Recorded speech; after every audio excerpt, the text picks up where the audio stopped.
안녕하세요. 우리가 시스템을 만들 때요. 그 안에 요소들 있잖아요. 예를 들면 사원 정보나 부서 정보 같은가요. 네네. 이게 서로 어떻게 연결되는지 그 관계를 정확하게 정의하는 게 생각보다 좀 복잡하더라고요. 아, 맞습니다. 오늘 살펴볼 자료들이 바로 이 부분을 다루는데 이게 생각보다 깊이 있는 질문이랑 분석이 필요하다고 하네요. 네, 그렇죠. 이 자료들의 핵심은 그 데이터 관계 설정이라는 게요. 그냥 선 하나 찍 긋는 그런 단순한 게 아니라는 거죠. 아, 단순한 게 아니다. 네.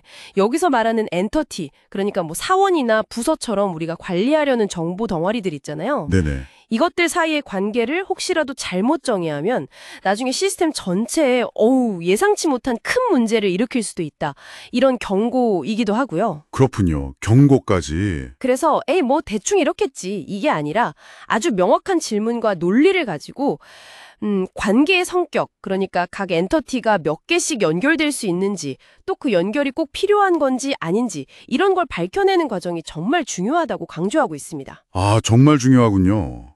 그럼 가장 흔한 예시, 사원과 부서 관계로 한번 시작해 볼까요? 자료에서도 이걸 좀 집중적으로 다루는 것 같던데요. 네, 좋은 예시죠. 한 명의 사원이요. 여러 부서에 막 동시에 속할 수 있는 건가요? 아니면 딱 한 군데여야 하나요? 아, 그게 아주 좋은 질문이신데 여기서부터 이제 명확성이 중요해지는 거예요. 네. 이게 현재 소속된 부서만 묻는 건지 아니면 혹시 과거에 근무했던 부서 이력까지 다 포함하는 건지에 따라서 답이 완전히 달라지거든요. 아, 완전히요. 네, 현재 소속은 보통 하나겠지만 그 사람의 경력을 다 포함하면 여러 개, 즉 매니가 될 수 있는 거죠. 그렇군요. 따라서 관계를 정의할 때는요. 어떤 시점에 무엇을 표현하는 관계인지 그 목적부터 명확히 해야 합니다. 애매한 질문은 결국 부정확한 시스템 설계로 이어지니까요. 아, 네네. 목적을 명확히 하는 거? 그게 진짜 첫 단추네요. 그렇죠. 그럼 또 다른 질문인데요. 모든 사원이 반드시 어떤 특정 부서에 소속되어야만 하는 걸까요?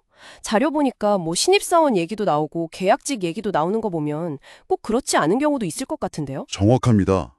바로 그게 이제 필수성, 영어로는 옵셔널리티라고 하는 거의 문제인데요. 필수성. 네, 즉 사원 정보가 존재하기 위해서 부서 정보가 반드시 필요한가 아니면 없어도 괜찮은가 하는 질문인 거죠. 아하. 말씀하신 대로 아직 부서 배치를 못 받은 신입사원이라든지 아니면 특정 프로젝트에만 잠깐 속해 있는 계약직 같은 경우 소속 부서가 딱히 없는 경우가 실제로 존재할 수 있단 말이죠. 네, 그럴 수 있겠네요. 자료에서는 이런 예외 케이스가 정말 단 하나라도 있는지 구체적인 증거를 찾아서 질문하라고 강조합니다. 증거요? 어떻게 찾죠? 이걸 약간 견물생심 기법이라고 부르기도 하는데요. 견물생심이요.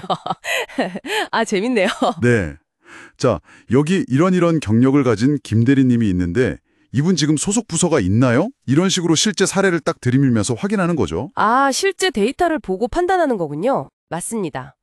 만약 그런 예외가 딱 하나라도 확인이 되면 사원 입장에서 봤을 때 부서와의 관계는 선택적, 옵셔널이 되는 거고요.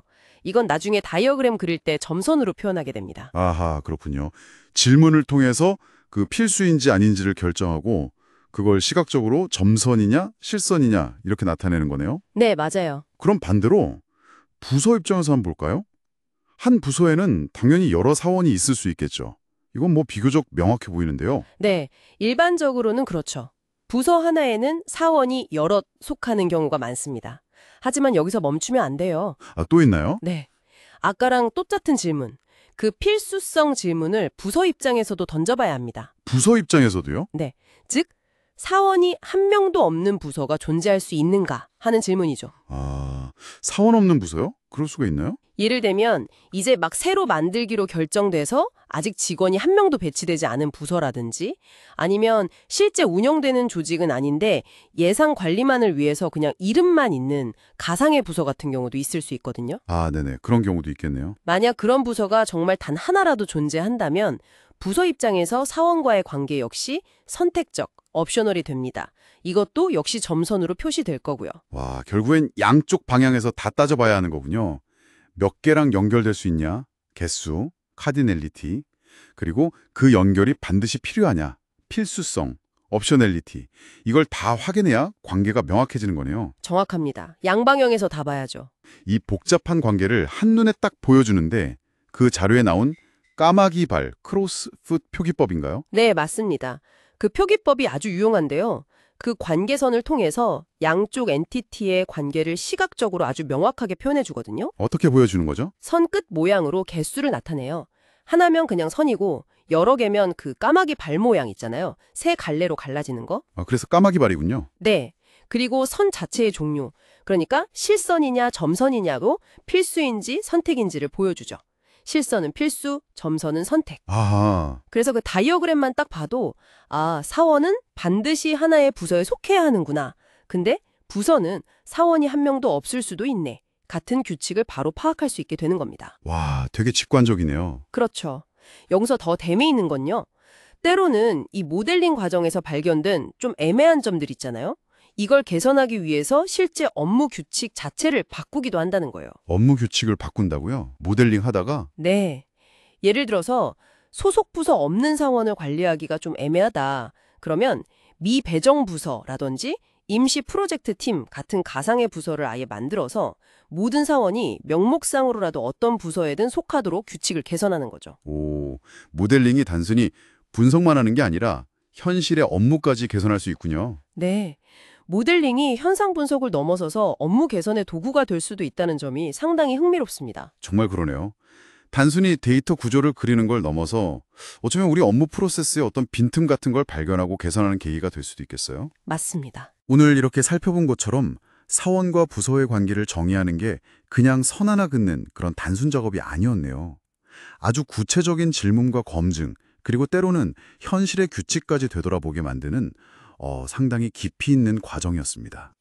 네, 핵심은 당연히 그렇겠지라는 약간은 아니랄 수 있는 가정을 버리는 데 있습니다. 가정을 버려라. 네, 대신에 철저하게 증거에 기반한 질문, 그리고 논리를 통해서 관계의 속성을 객관적으로 밝혀내는 거죠. 근데 이런 접근 방식이요, 비단 데이터 모델링에만 해당될까요? 글쎄요. 혹시 지금 이 방송을 듣고 계신 당신의 업무 속에서 너무나 당연하게 여겨지는 어떤 연결고리나 프로세스는 없으신가요? 생각해보게 되네요. 정말 항상 그런가? 혹시 예외는 단 하나도 없을까? 오늘 우리가 나눈 이야기처럼 한번 스스로에게 질문을 던져보는 건 어떨까요? 아마 예상치 못한 발견이 있을지도 모릅니다.